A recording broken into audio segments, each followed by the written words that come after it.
What's up, y'all? This your boy Q. Another episode of Blues, Barbecue, and Bullets. As y'all can see, it's starting to get a little more chilly outside, so we're preparing ourselves.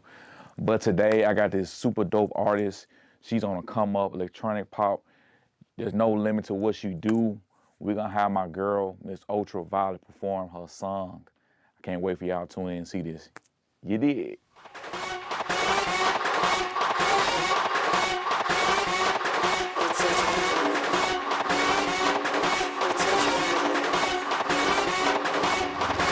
Pretty girls show me love in the club. Hugs and kisses when they wanna say what's up. Got my eyes, now you're feeling for a touch. Liquor in my drink, I'm feeling way too much. Fuck a line, I just walk in the door. VIP, but I ghost when I'm bored. Move my body when I hit the dance floor. All eyes on me and they're begging me for more. Drop a pic, now they all in my DMs. Can't get with me and you can't get with my friends.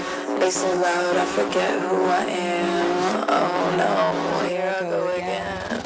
Pretty girls show me love in the club. It's too high, but I never give up. Keep it cute or I'll turn this bitch up. Need another drink, pour it in my cup.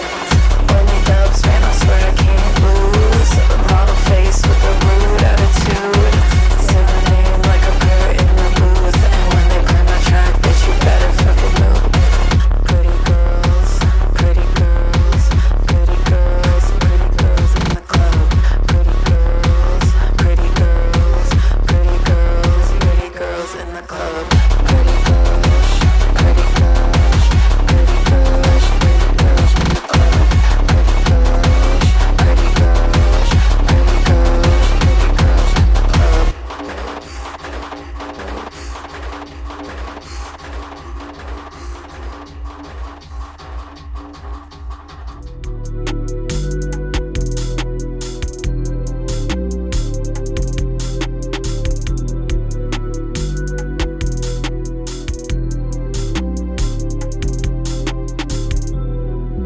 Pretty girls, pretty girls, pretty girls, pretty girls in the club. What's up, y'all? My girl performed at PGITC, Pretty Girls in the Club. I hope y'all enjoyed it. She finna come join us on stage right now. I'm super excited. Get up for my girl, Vltra Violet.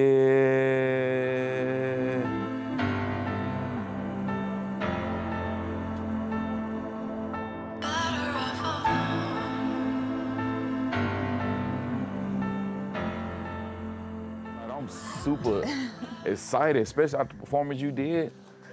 Golly. I wrote the initial down so I don't forget it. You know I got an accent. Yeah. So it is pronounced, for the audience, P.G.I.T.C.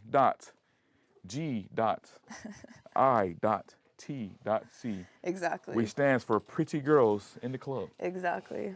That I just wrote that line randomly. It came to me like pretty girls show me love in the club. And then it sat in my notes app for like months and months. I totally forgot about it. And then maybe like a couple months ago, or over the summer, I was just going through my notes app and I found that line. I was like, yo, that's a bar. I forgot about that. So I just threw a beat together in like 2 hours. I was just super inspired. I produced that track, wrote out the rest of the lyrics, and it was born. I love it. That's so funny. So it's like, because the club is so weird now, you go out. So it's just like, it's so, like when you be out, you be just like out and they be like, oh my gosh, like girl, come with us right now. Come in our section. And they just popping by and you just like, woo, or like what's that usually like when you go out? I would say it's just like people giving me compliments, Right. and just sharing these really genuine moments. Oh, you're so pretty, whatever. And so like it's just like, it's just a funny moment because I don't necessarily, get hit on all the time or have, like I said, people can be intimidated by me. And so I just love when like people, especially women that are really secure within themselves, can, show love and show appreciation, and we can have that exchange of energy. I like that. Yeah. What's been your favorite, if any, have you have a favorite spot to go to out in Nashville yet? As far as clubbing? So honestly, I have not really gone out much in Nashville. I've been here almost a year, but I've just been so like in the zone with work and trying to finish my EP and just been in that mindset. So normally I'm a party girl, and I have not really been Yeah. going out at all. I really want to check out Night We Met. I've heard that's like a fun dance spot, because I'm not a big like country girl per se, and so I don't In really go to Nashville, really? Broadway. I know. You can't escape it here. I know, so I don't really go down to Broadway or anything like that, but it's on my bucket list. So are you originally from LA or? No, I grew up in Iowa. I was born and raised. I lived in Omaha, Nebraska for a couple years as a very young child, but most of my childhood and through college was in Iowa.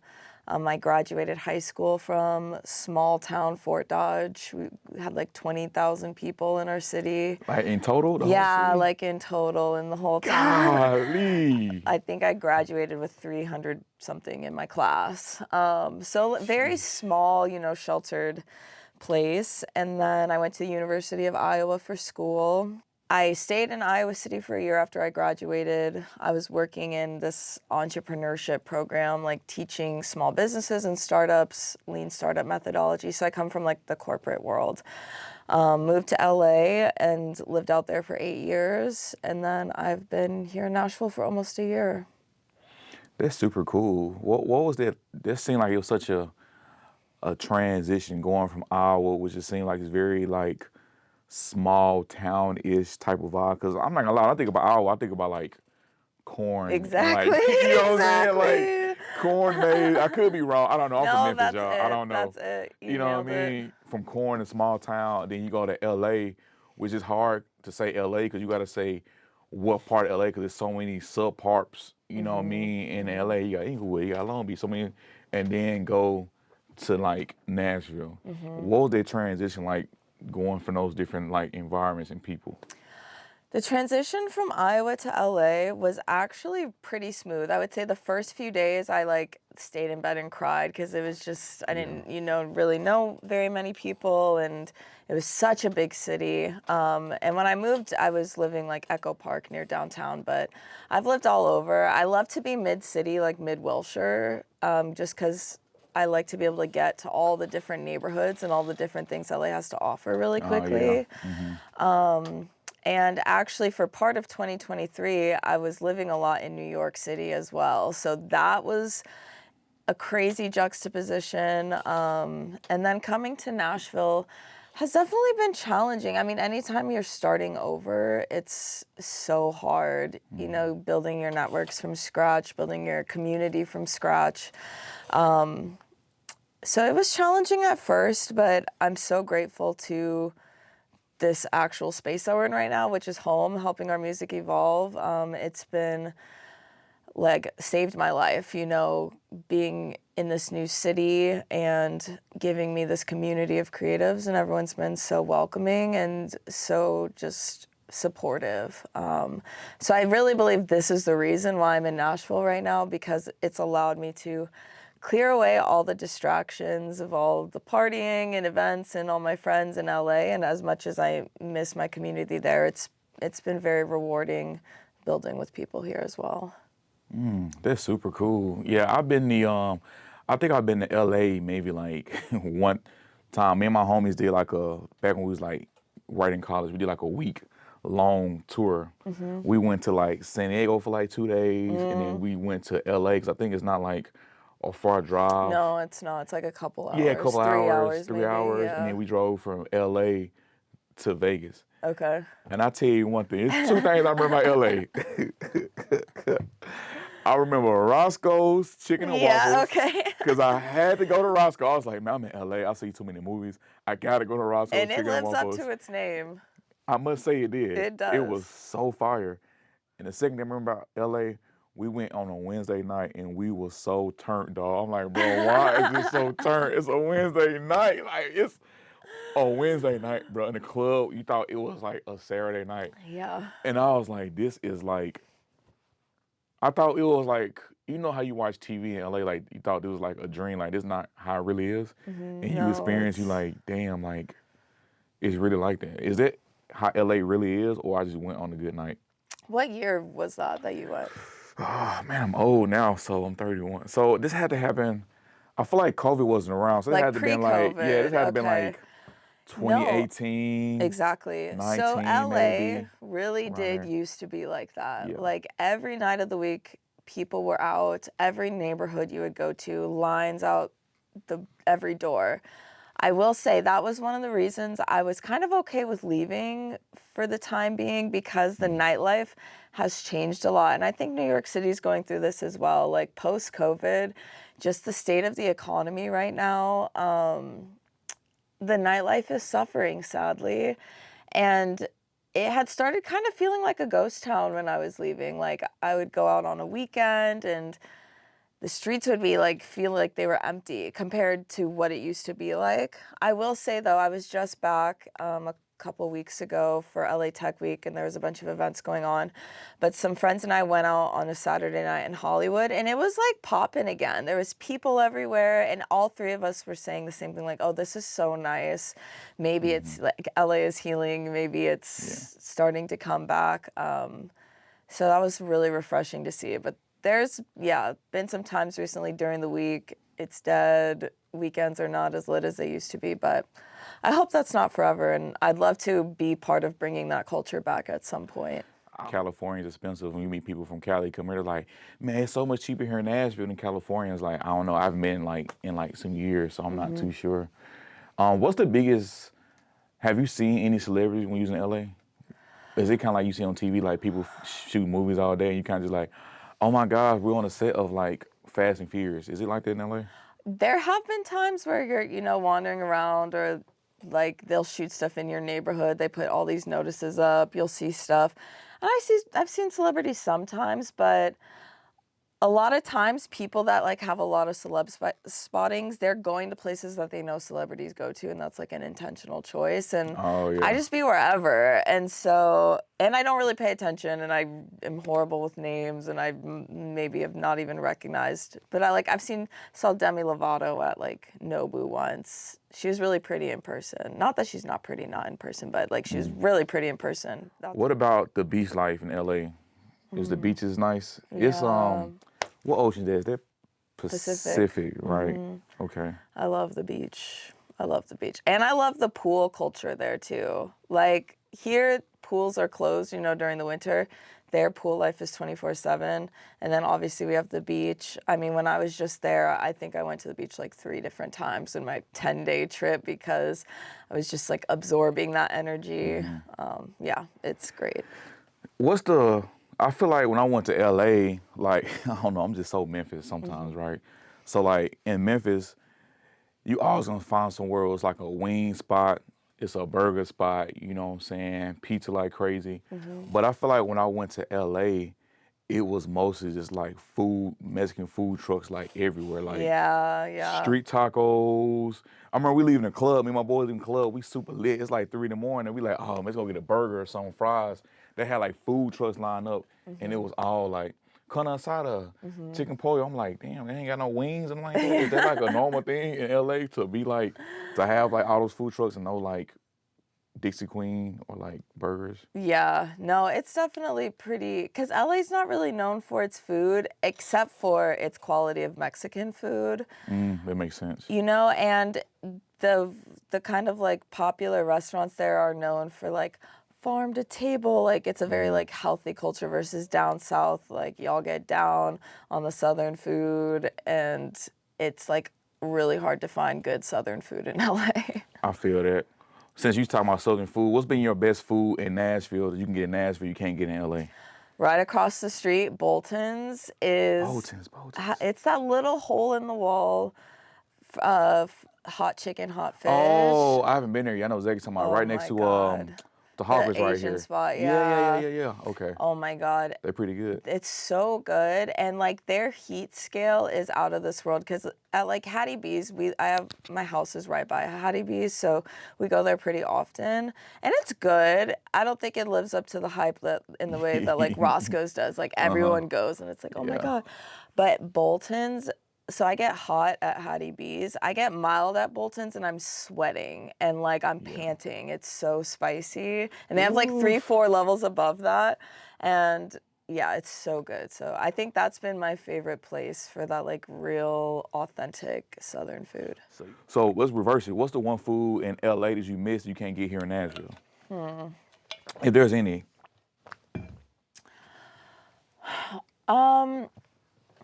That's a great question.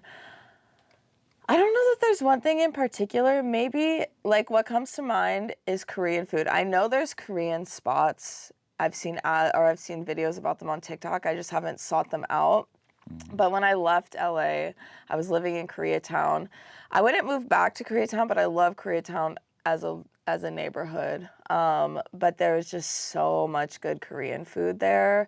Like I love like cheese corn and ramen and like the little rice cakes and all of these things. So that's just what comes to mind is what I was eating a lot in LA that I haven't had since I've been here. Not to say that it doesn't exist. I have seen things, but I have to like go find them. You Yeah, know? we gotta take you some places around here. I think I've been Okay. in one time. This is the big thing about me. I need to diversify myself. I'm not a big food person. I'm kind of boring. I'm very routine. So if I find something I like, I kind of stick with it. And another Yeah. thing, I haven't told nobody this, y'all. The reason I don't like Korean places as much, I cannot use chopsticks. Okay. I've tried so many times, and when they have like those noodles and stuff, you see everybody eating it with like their chopsticks and then having a spoon and stuff for like to get the Yeah. broth. And I'm just sitting there with a fork, and they look at me like this, like is something wrong with him? Like I don't even eat sushi because like Really? Just fuck that. I Live your know, but life like I and live your know, but I want to be truth. part of the coach. I want to be part of the culture, guys. I want to be able to. I've tried so many times to use chopsticks. I'll be like Come on. this. You know what? I got this time, like, and then I'll be this close, right? And then I'm like this. And then it And then just shit just falls fall. I'm like, apart. I'm so mad, No. bro. I'm like, you know what, bro? Let me give me some wings. I can dip it in some ranch, you know what I'm saying, and just eat it. No, just live your truth and don't limit your experience just because You're of right. the chopsticks. You're right. You're absolutely right, though. You got me thinking now. I went to one place in Nashville. It's like, cause Korean, they had like those little what do you call them? When they eat like a pot in front of you, like a little small grill, like a hot spot. Hot pot Yeah, hot pot. or KBBQ where you're like Yeah, cooking it. exactly. I went Yeah, to one of yeah. those, and that was really good. But I Yeah, forgot that's one so important good. thing. I'm very lazy, so when I saw it was raw meat, I'm like, wait a minute, I gotta cook it I gotta cook myself. it myself. I'm like, what's going And I on gotta pay here? full price And on pay doing the what? labor. Full price, like I was like, but it was good. They had like a freaking robot in there. I've seen those, yeah, the Like robot machines, it's like that brings you your drinks. yeah, bring you a drink and they sing happy birthday. You know, I'm from the old school. When somebody's birthday, it's somebody's birthday. Everybody Yeah, comes everybody out. come like. They start doing their little clap. You see, like, oh, who birthday it is? Who birthday it is? They come with a little cake and stuff like, happy birthday, happy birthday to you. And you be like, kid, like, Mom, you're so embarrassed. But then you look up, it's a cake right there, and it's all worth it. Now Oh it's just man, one little robot. Happy right? birthday. It's crazy. Speaking of that, I saw you funny. had did your little the workshop here regarding AI. Yeah. Did you see all this coming? I feel like AI is starting to happen like really, really, really fast. Yes, it Like, is developing really fast. I would say that I've seen it coming just because I've been in tech for a long time. I also consider myself a futurist. Like I have always loved sci-fi books and like dystopian and utopian novels. And so I always saw myself even as a little girl like living in the future with all of these like tools like a smart house and all of this stuff. And then, so when I was in LA, when I first moved, I was working in advertising, and then I got headhunted to this neurotech startup. So they were developing non-invasive brain-computer interfaces. So things you would put on your head to interact with the computer and do training or just get your brain data, whatever. And so in that space, you know, when you're in that world, you're absorbing a lot of information. And I'll never forget in 2021, it was my last year there, our CEO our CEO's kind of like well known. His name's Brian Johnson. He's not CEO anymore, my but last name Johnson. oh, We may hey. be cousins, please. Cousin, come to the podcast. Yeah. But he's gotten a lot of press because he's doing these crazy like experiments on himself to explore human longevity and like see how long he can live and like make his organs as healthy as possible. So some people have heard of him for that, but he brought in a speaker named Sam Harris, who I think does like podcasts and stuff. But that was the first time I remember hearing someone say something about like AI completely taking over every job that there is, and it could be the tool that actually frees us from these capitalist, systems, and that we're all just this, rat race that has been created to survive.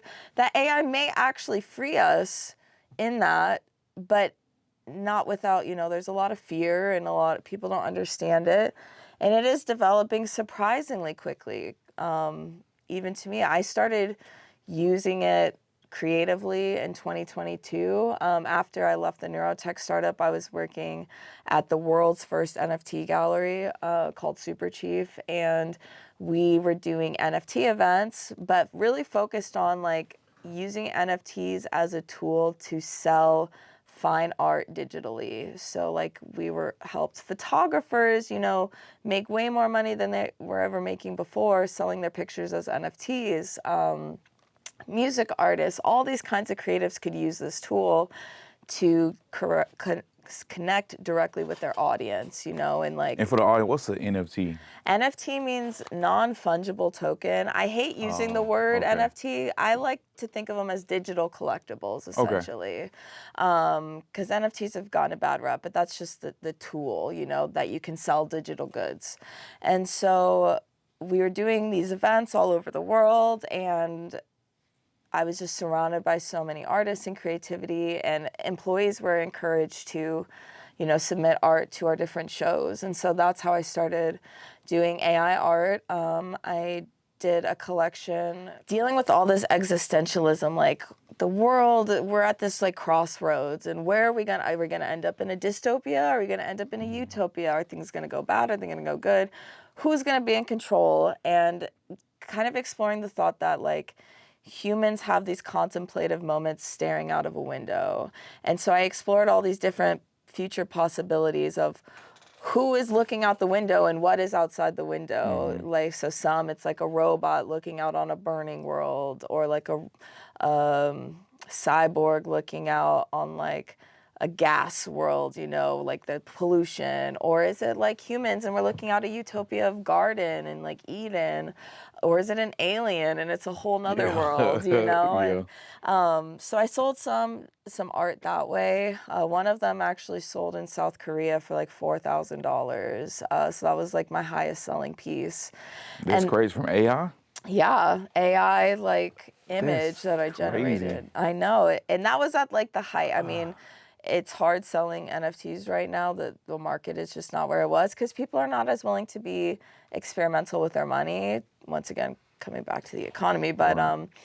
so then I did some AI NFT work, and then I started making beats, and I started making music, and I learned how to DJ, and I just started exploring all these different creative expressions. And then Vltra Violet was kind of born in that as this character, this extension of me, this creation of me. And so she's just been developing over the last 3 to 4 years. And now I'm finalizing my first EP so I can like properly, put out a body work to introduce her to the world, and creating the visual elements that go with that world building. Yeah. Is that what got you into music, creating this character? Was it like the AI that you were doing a lot of, work beforehand that what kind of led to, coming up with the name of Vltra Violet and helping you come with your music? So AI, I really haven't used it a ton in my music, but I've used it as a way to create a lot of visual things for my music. Right. Makes sense. So the name Vltra Violet actually comes from my father. So when my mom was pregnant with me, my dad evidently wanted to name me Ultraviolet because my last name is Ray. So my name would have been Ultraviolet Ray, like Yeah. literally. And kinda she dope. shut that down. Yeah. And so as I knew I wanted to have a persona, because as you, grow in the public eye, your audience can begin to project onto you or think that they know you. We see this a lot, especially with people that get like really famous really fast. And there's this like battle that they have where they're like, you don't actually know who I am. So I wanted to have a place for that energy to go that was separate from like my identity. And it's also spiritual in nature. I mean, I was never thinking about creating. I think I've always had the desire in me because I've always loved music and loved performance and dance and all of these things. But I always thought I wasn't good enough. And because I didn't do it right away, I pursued this other career in tech and all this other stuff that it was too late for me, whatever. And I've been through some really interesting spiritual experiences in my life. And part of what was shown to me in those was like the healing power of music and healing for me to be able to put these emotions and words and experiences into something, healing for others because they can learn from it and like, I mean, the actual frequencies and how they interact with our body. And so I kind of explored all of that, and that's what led me. But it took me a long time to like kind of accept those prophecies or whatever. And then I just slowly started with making beats, and then beats grew into writing lyrics, and then it, it all just kind of grew from there. Yeah, it's interesting you say that when you thought you always kind of had in you, you thought you wasn't like good enough to actually do music. What was that moment like when you thought that? Was it something, because people always think, when you're an artist that, oh, I woke up like this, you know what I mean? I woke up doing music, but people don't understand like when you creating great work, sometimes you do doubt yourself, or sometimes you do doubt, is this music even, you know what I mean, worthy enough? What was that journey like for you when you was feeling that way in the beginning? It has been like a flower bud just slowly opening up, and you want to just force it open and just be this ultimate version of yourself, but you can't. So, I mean, I remember like I have a specific memory like pre kind of spiritual stuff where I had actually sat down to try to make a beat, and like I just felt this mental block. And then after all of that happened, I kind of had the same moment where I just sat down to try, but it actually worked. And I will say, I've had so much positive reinforcement from other people that has helped me so much because, and I'll acknowledge that I haven't really faced rejection with this stuff, which has helped, because some people get really like get shit on kind of. Yeah.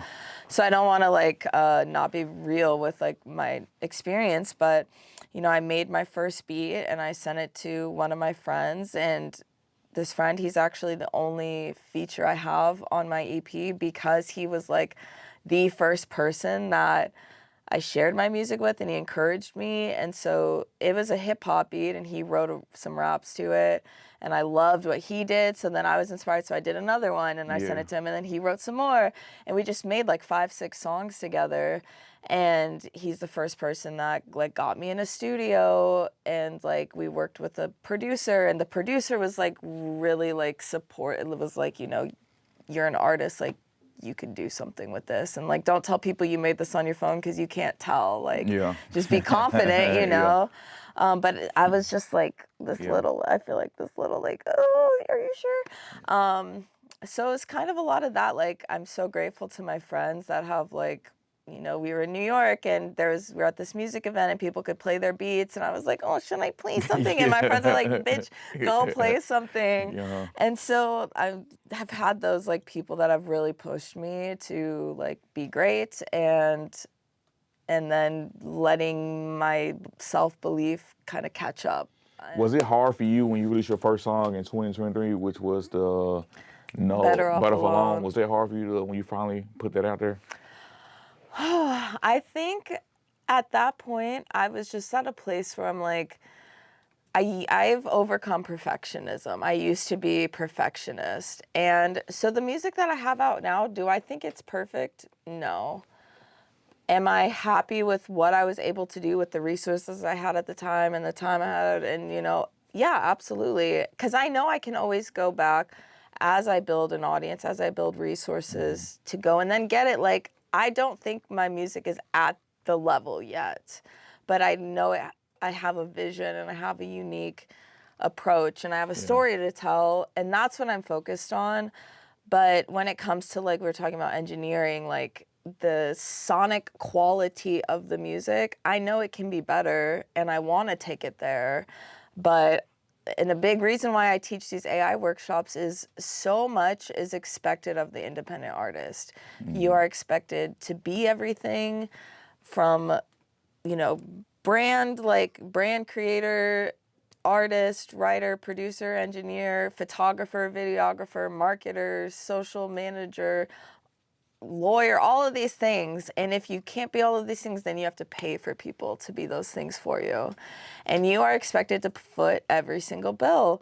And that's how the labels kind of get artists trapped, because they don't know how to manage teams and do all of this stuff. So Yeah, that's true. I've kind of been like, I just want to keep putting stuff out so that people can at least get a taste of the vision. Right. And they can get a feel for who I am as an artist. Because if I just sat and waited till everything was perfect, I would never put anything out. Right. So that's been, like, that's why I do love AI as a tool for independent artists with no budget. You can do things for way less money and still at least have something to put out there. And I do it in a way that it still maintains the authenticity, the humanity, the creativity. I'm never going to tell someone, oh yeah, just prompt and then post it, you know? Like, I show people these kind of iterative processes and how they can add their own flair and, you know, piece things together in their own way. So I think I went off on a tangent, but No, I like it though. Yeah. What you saying is making a whole lot of sense, because what you saying, I'll be going through the same thing too. So when you saying that everything is like making sense, especially when you're independent, when you're trying to do anything, and that's how they do get you, because you gotta, if you don't know how to do it yourself, you gotta pay somebody to do it, and that's comes your pocket, and that adds up pretty quickly. You know what I'm saying? It's crazy.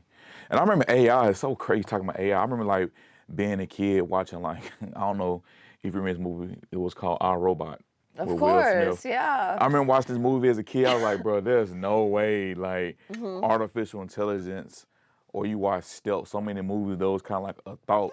And I was like, there's no way it can go like this. And I work right now currently at Dell, and we're using AI Oh, yeah. rapidly. And I'm just like, it's crazy. Like, you can't even call and pay like a customer service, like a phone bill, like AT&T, without, it's gonna be AI first. Interacting with Yes, AI. it's not gonna be, it used to be like, hold 1 second. It used to be, now you gotta talk to customer service. What for? They ask so many more questions now to route you Yeah. to the right person. Yeah. It's insane that it was a thought and it came just like it grew into what it is now. Well, and now they just launched those in-home robots that are supposed to be like housekeepers, like real iRobot shit. Like, will open your door type of Yes, stuff. like and a little humanoid that you can program to essentially clean your house while you're gone and like wait on you hand and foot.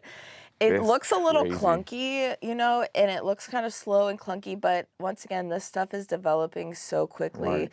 Even like, I think it's Boston Dynamics or some lab in Boston that does like those dog looking ones. The videos that they've had from over the years of the smoothness of the movement, it went from like this really awkward thing to now they can do whole dance routines, like this humanoid and this dog, you know. So it's like, it's How do they developing dance, so robots, like fast. Like, Like, no, literally, like, like I'll show you the video because it was actually like, it's crazy. I even had that moment a lot when I was just back in LA, because they have those little food delivery bots all over the place driving around delivering food, but they also have Waymos there. And I've seen Waymos here, but I don't think they've opened it up where you can order a car yet. But a Waymo I is heard that those cars that drive itself. that drive itself. I think they got some in Atlanta, if I'm not mistaken. It's some in Yeah, Atlanta. they might have them. Yeah. Yeah. And so it was just crazy to be in like a Uber with a human driver, but seeing like an automated car and a robot delivery thing, and like they're almost running into each other. They're trying to decide who goes first, and like the standoff. And it's like I'm watching like two fucking robots right now. Like this is so crazy. I can't believe we're like actually here. This is crazy. Do you think AI will ever like take over music? I say to say I watched like a lot of Breakfast Club and a lot of like Joe Budden podcasts. It was like certain AI songs from like I think you heard like a Hotline Blink Drake song, Hotline Blink AI, and it sound just as good. And people are just saying now like, well, if I got AI, why shouldn't I get any revenue based off that? Because it's my song that they're using. Do you think AI is gonna take over music too, the music industry? See, As far as creating? I don't think the creative side is what AI's true strength is. And it's frustrating that companies are trying to focus on that. Because AI can do all of these monotonous, boring Big word, things. yeah. And like all of these things that no human wants to do, like give that stuff to AI. Don't give the fun creative stuff to AI. Unless it's, once again, a tool that an artist can be using. But I don't think they'll ever fully replace artists. I don't think they'll ever fully replace actors. Like, yeah, they're gonna try, and there might be some things here and there that happen, but the true essence of art that people connect with is life experience, you know? And AI doesn't have life experience, and it can try to mimic it, and it can try to, but I feel like it will always lack some essence. But there are a lot, I mean, because we have other presenters at our workshops, and they are saying, like, in a lot of these big industry rooms, they're using AI at least as a starting point, at least as a process of ideation that they're building off of, you know? And there's even, I love this example of this artist, Zania Monet or Zanaya Monet. So Zanaya Monet is an AI artist, but it's created by this woman that's a poet in Mississippi. And she uses Suno to generate the productions, but the lyrical content and the part that people are emotionally connecting to are her words, are her poetry. And when's the last time you heard of a poet being able to make a $3 million deal off of their poems, you know? Like, that's not something that you hear about very often. So I think it can't just be such a black and white, good or bad issue. There's so much nuance there, and I think it can end up giving us some really cool things that wouldn't have been possible without it, you know? Like, she probably would have never been able to do that for herself just as a poet, or she would have had to pay an insane amount of money for producers and to make the beats, and she's able to, you know, do this on her own. That makes sense. Yeah. Well, I want to play a little game. Okay. With Mateo. So since, you know, I was looking at AI, because sometimes I feel like with AI, you ever like use a lot of Google and then you will ask a question and then it'll be like first like OI overview, AI, why I keep saying OI? Yeah. AI overview, which means it's like, this is what AI suggests is the best options. Yeah, yeah. Sometimes I agree, sometimes I disagree. So I wanted to know how well you know some of these artists we're about to play. Okay. This is based off AI. Okay. So in AI, I was like, who are some of the best electronic artists out here? Okay. So he's gonna play a song. Of course, you're not gonna know, you can't see who it is. And we wanna know, or you're gonna be able to guess this artist. Okay. I'm going to preface, I'm horrible at knowing like artist names because I listen to so much music that I'm like, but I'll try. I'm gonna give it my best you ready? shot. Yeah. Yeah. Okay. This is what AI says, because I don't know his artists either. As so, like the best of electronic artist. the Okay. best artists, yeah. Okay. Okay, I like this. Okay, this is easy. This is Daft Punk and Pharrell, right? She got it right? Yes, Okay. That's like a huge, huge song. Give yourself to dance. She got one. I didn't know that one. I never heard it. Oh, really? I don't know who I Pharrell think is. you would reckon. Stop. You're trolling again. You're trolling again.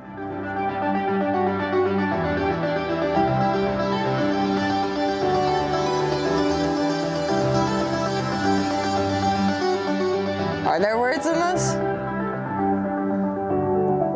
You stripped your love down to the wire. Is this like Tiesto or something? No, it's Avicii. It's who? Avicii, okay. Yeah, I Avicii. don't know like the big EDM like festival guys as much. Okay. You have to know. Oh God.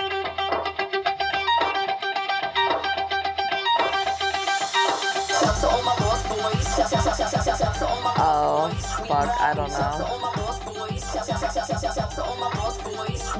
This sounds like some shit is on Jersey Shore or something. Like they getting ready to go. Like it's not Skrillex, or is it Skrillex? Yeah. Oh. Oh, see, look. See, once that Look. bang right Yeah. happened, I was You like, see oh she- wait, it is. You see, you it caught us up is. there quick. See what I'm saying? Okay. All right, that was. Yeah, let's do one Let's do more. one more. Yeah, let's do another one. This is kind of fun. I'm not gonna lie, because I don't know none of these songs. As Yeah. you saying, I'm like, hey, I know this. Yeah. What? I got a Okay. good poker face. I don't know none of this. Sometimes the bomb might explode without any warning. Yeah, I have no idea who this is. Tiesto. Oh, I said Tiesto, but see, that's what, like a lot of these big festival guys. I'm like, it's Tiesto, Avicii. I don't But know. technically, you said it, but it just wasn't It for was the this wrong one. song. But you, at least you know it, cause like I'm not gonna lie, with them songs, I was just looking at you, what you was gonna say, cause I was like, you know, No clue. what? Zero. So this is what AI said is the most, where these were the most popular electronic artists of the 2010s, Yeah. like era, back when I was like in high school, when I would Okay. pay attention the most. You know what I mean? Yeah. All right. So number 12, Major Lazer. Major Lazer. Laser. I said Yeah. Lazer. Laser. Major I'm trying to be Lazer. overly popular. All right. Oh, they're great. They're great. That's a group. It's a group. Okay. Yeah. Number 11, Marshmello. Okay, I never really got into Marshmello. I don't think I could name a Marshmello song, The but dude I with know the he's hat, yeah with with the- the yeah, with the yeah, head. Yeah, okay. I'm familiar. Number 10, Martin Garrix. Martin Garrix. Yeah, Garrix. yeah, another one of those like Okay. big festival guys. Number 9, Swedish House Mafia. Okay, they've had some like iconic songs throughout the years. Okay. Number 8, I'll probably say his name all the way wrong, y'all. You know, I'm from Memphis. Dead Mile 5. Oh, Dead Mouse. Is it Dead Mouse or It's Dead? like it's spelled M-A-U and then Yeah. the 5. Mouse? Yeah, cause he wears like a mouse head. Never knew that. Yeah, once again, never really got into his. Okay. I like maybe a couple songs. Zed. Zed, yeah, okay. Now I know these people. I have used a to do. few more Zed songs than I do the others. Okay. Yeah, The Chainsmokers. okay. I know their Baby, song. pull me closer. Yeah, Yeah, I know that them, was I know like them, I know prime them. tailgating. I know them. Yeah. David Guetta. Okay. I know him. He got a song with, I think, with Usher. Mm-hmm. Yeah. 4, Daft Punk. Yeah, I mean, they are some of the best to ever do it, Okay. I All would right. say. 3, I probably say it wrong, guys. Please forgive me. Avicii. Avicii? Avicii. Yeah. Avicii. Rhymes with Anichi. Yeah, Avicii. It's number 2. 3. Yep, okay. Number 2 is Skrillex. Yeah. Then number 1, which you think it is? Number 1, Off what I said. I really don't know. Calvin Harris. Oh, okay. Yeah, of course. Just so Yeah. many top 40s. Yeah, interesting. I feel like electronic music, we were talking about this a little bit before. There's so many subgenres.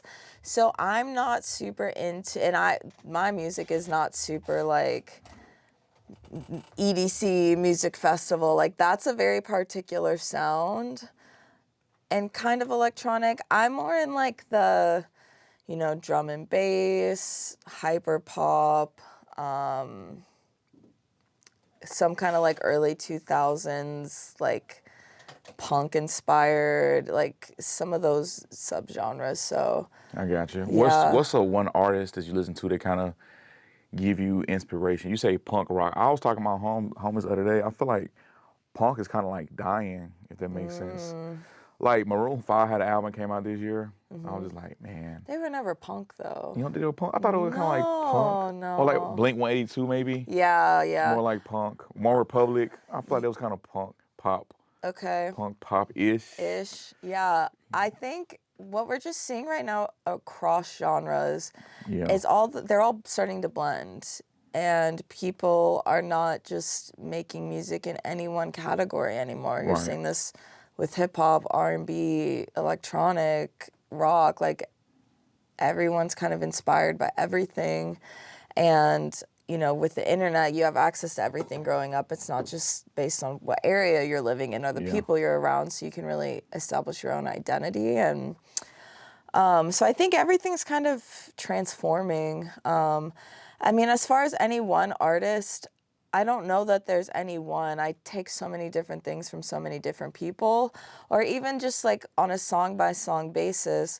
Like my song that's out, Feral, was inspired by this really cool, like Berlin techno. She's some kind of European. I don't know if she's from Berlin, but her name's Cobra. And she is just like very brutalist. And she loves like alien aesthetics as well, but like everything's like black and white, and she does like slime and shit.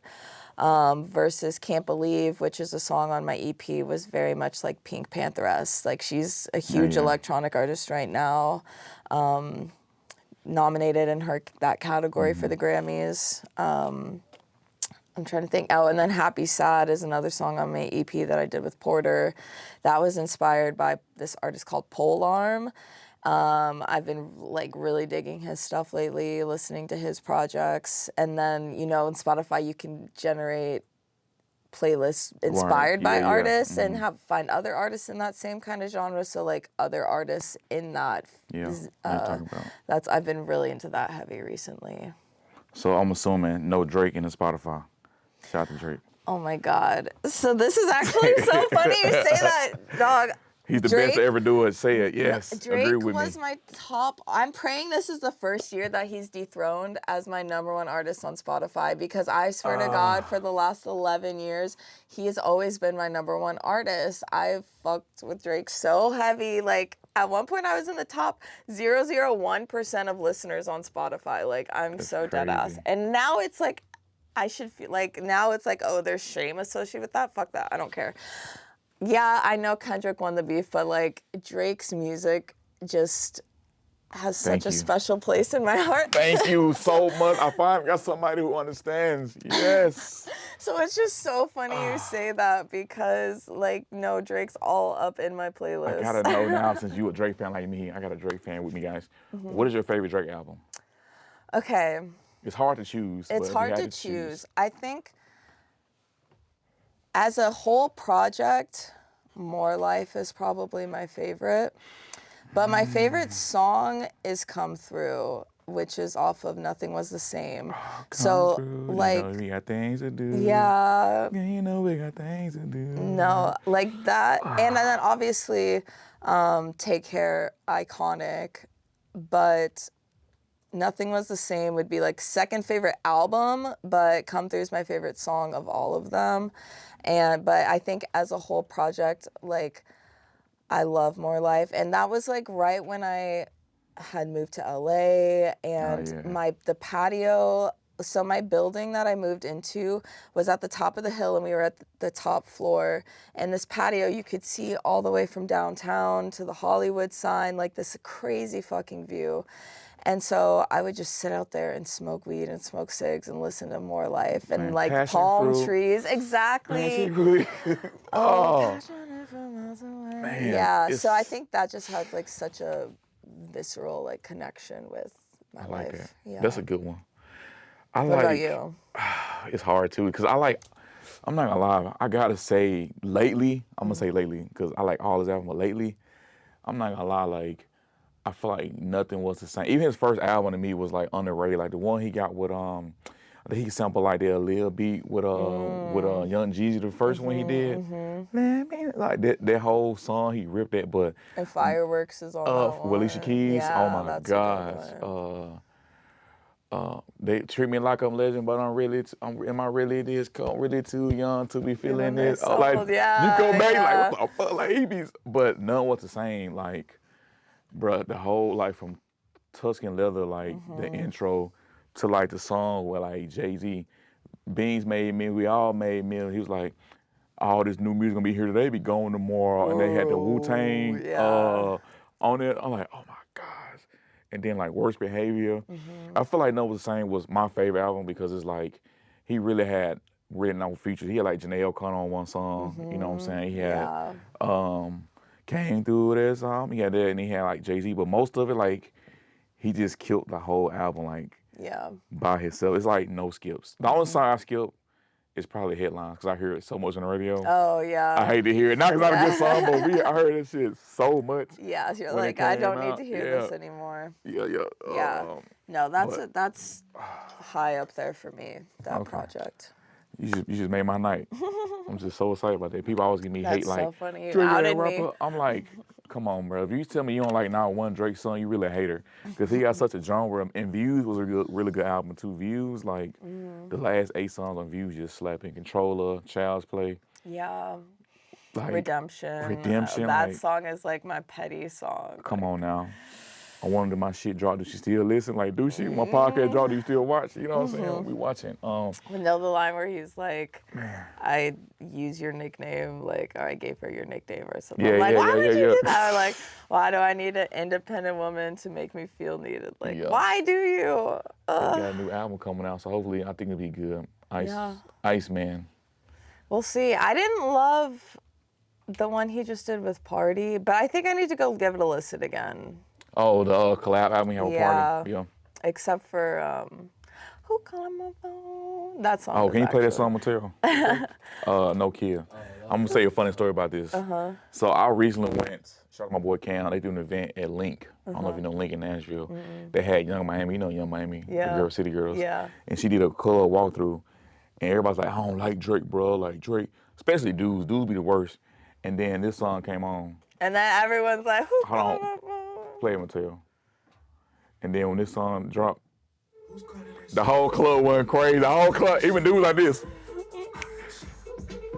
I'm like, come on, brother. I see you don't like drinking this. Come on, like, come on. You can't hate on my boy. Like, Exactly. But it's a funny story. Young Miami came through. She got there super late. You know, I was like, oh, I'm finna go. But when that song came on, like, I swear the whole club, like, went berserk bananas, bro. It just turned the whole vibe up. But, you know, Drake's from Memphis, too. We got to end out talking about Memphis and Drake. Got to end with barbecue, right? Oh, we found on the well. It's barbecue.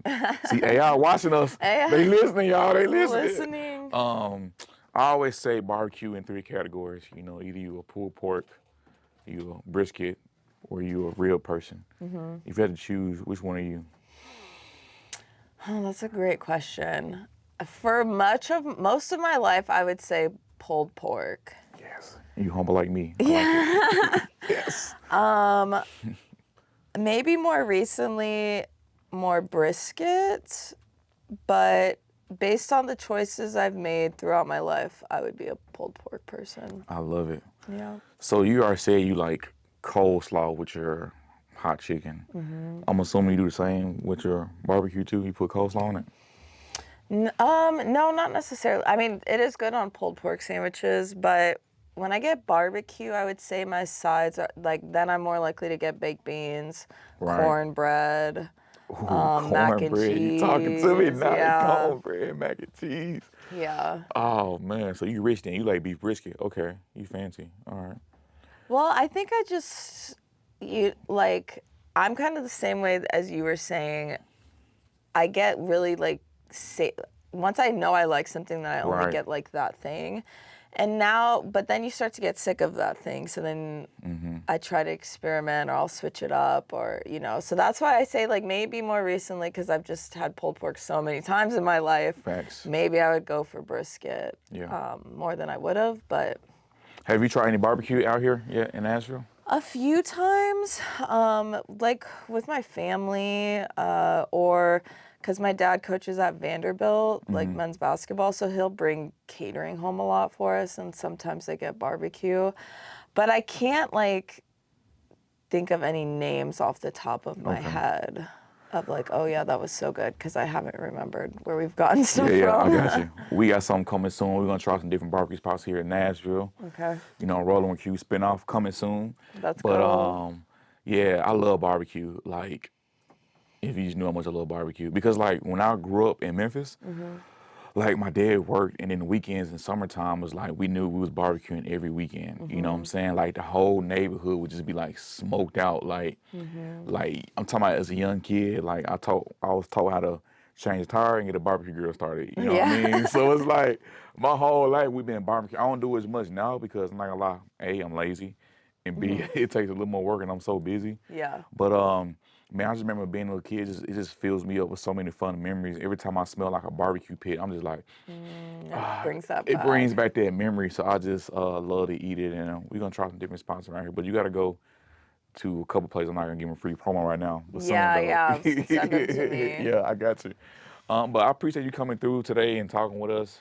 Thanks I for having definitely me. enjoy. I appreciate you coming through. You got anything planned? My new Drake lover friend. Any any new music? Anything we should be on the lookout for? Yeah, I am finishing my first EP called Bleeding Hearts, and I am aiming to drop that early next year. So just give me a follow and stay up to date because I'm excited to roll that project out. I like that. What's the inspiration behind that name, Bleeding Hearts?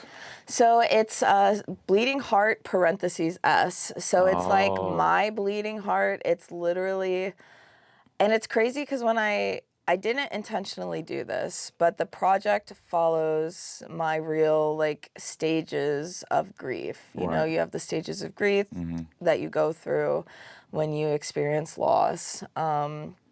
And so this project is around the loss of significant relationships, the loss of my, career path that I was going on, the loss of identity, the loss of, myself, and my healing journey to refine myself, rebuild myself from scratch, in alignment with my highest like divine self. And so, but it was a long process to heal and like I like that. process everything. So it's like my bleeding heart, but I hope that other bleeding hearts can connect with it and, find healing in my own process. Yeah, I like that. I'm definitely gonna. Can't wait for the draw. I'm gonna give it a listen. Yay. My fellow homie, for sure. We appreciate you coming through. Ultra Violence gonna be a dope time. Can't wait for EP to drop. I'm looking forward to your success moving forward. Thank you for having And me. don't forget about the small people when you make it up there. You know what I mean? Don't forget, like, hey, No, we always get never. some barbecue, pulled pork, preferably. But yeah, y'all. Appreciate y'all tuning in. We'll see y'all next time. Yeah.